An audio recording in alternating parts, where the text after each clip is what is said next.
দক্ষিণ চব্বিশ পরগনার ফ্রেজারগঞ্জ পঞ্চায়েতের তৃণমূল নেতা নজরুল ইসলামের বাড়ি থেকে উদ্ধার হাজার হাজার লিটার বেআইনিভাবে মজুত ডিজেল।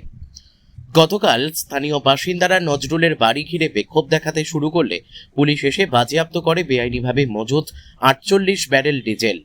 অন্যদেরকে নজরুলের বাড়ির অদূরে একটি মাঠ থেকে 4 বস্তা অবৈধ সুপারিও উদ্ধার করেছে পুলিশ।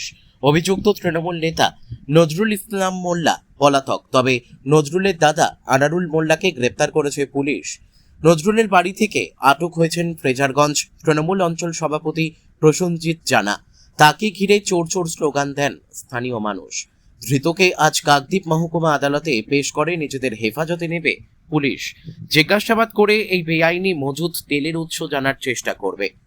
দক্ষিণ চব্বিশ পরগনার নামখানা থেকে রবীন্দ্রনাথ বড়ুয়ার রিপোর্ট, বিগ নিউজ বাংলা। দাদা, আপনারা কি জাতীয় সড়ক অবরোধ করে বিক্ষোভ দেখাচ্ছেন? এই কারণে এই বিক্ষোভ কি অভিযোগ আছে?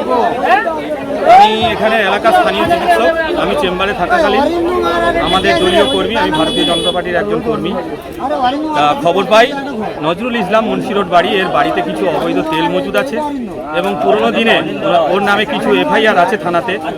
আমাদের মানে রাজ্য সরকারের যে সম্পদ এবং কেন্দ্রীয় সরকারের যে সম্পদ, তার কিছু দুর্নীতি ও জিনিসপত্র বাড়িতে আছে। সেই খবর পেয়ে আমি এখানে আসি। আসার পরে পুলিশ প্রশাসনের সঙ্গে প্রতিনিধি হিসাবে আমাদের পার্টির তরফ থেকে গিয়ে পুলিশ প্রশাসনের সঙ্গে আমি দেখা করি। দেখা করার পর প্রশাসন আমাকে বলে মাত্র একজন ওখানে ঢোকা যাবে প্রতিনিধি, আর কাউকে ঢুকতে দেওয়া যাবে। আমি যখন ওর বাড়িতে ঢোকার চেষ্টা করি পুলিশ গার্ড নিয়ে, তখন দেখি ওখানে মহিলা কিছু ধারালো অস্ত্র নিয়ে দাঁড়িয়ে আছে। প্রাণ ভয়ে আমি ওখান থেকে বেরিয়ে আসি এবং পার্টির প্রতিনিধির সঙ্গে আলোচনা করে জানতে পারি যে আমাদের উদ্বোধন কর্তৃপক্ষ থেকে কোনো না কোনো একটা ব্যবস্থা হবে। এখনও কোনো ব্যবস্থা হয়নি। পুলিশকে আমরা বারে বারে রিকোয়েস্ট করছি যে এই যে অবৈধ তেলটা ওর বাড়িতে আমরা দেখতে পেয়েছি, এটা ডিজেল। আমাদের ধারণা হচ্ছে বাংলাদেশি তেল কোনো জায়গা থেকে ও অবৈধভাবে নিয়ে এসে বাড়িতে মজুত করে দেয়। ওর বাড়িতে আরও বহু জিনিস আছে, আন্ডারগ্রাউন্ডের কিছু জিনিস থাকতে পারে, যেটা পুলিশ আমাদেরকে দেখতে দেয়নি, ক্যামেরাও করতে দেয়নি, ক্যামেরা ছাড়িয়ে নিয়েছে। সে কারণে আমাদের এখন এইখানে যে অবরোধ আমরা করছি, ইমিডিয়েট এই তেলগুলো যেন পুলিশ সিজ করে। পুলিশ সিজ করছে না। পুলিশ বলছে আমাদের কাছে এফআইআর করতে হবে। আমাদের এমএলএ থেকে আমরা ব্যবস্থা নিয়েছি, এই তেল সিজ হবে। এই দুর্নীতির বিরুদ্ধে আমাদের প্রতিবাদ। ভারতীয় জনতা পার্টি থেকে আমরা সবাই একজোট এবং এখানে আছি। জয় শ্রীরাম। এই যে নজরুল, এর কি পরিচয়, কি করেন? নজরুল ইসলাম একটা স্থানীয় ছেলে, সাধারণ বাড়ির ছেলে ছিল, যে কিনা একসময় খুব দুস্থ ছিল, কিন্তু আজকে তার গাড়ি বাড়ি ফ্ল্যাট এমনকি বহু কিছু সম্পদ, এবং উনি সবসময় দামি গাড়ি নিয়ে রাস্তায় ঘোরাফেরা করেন, মানুষকে হুমকি দেন। এর আগেও প্রচুরভাবে মানুষকে হুমকি দিয়েছে। এমনকি আগের বাইটেও আমি বলে গেছি, আমি একটা চিকিৎসক।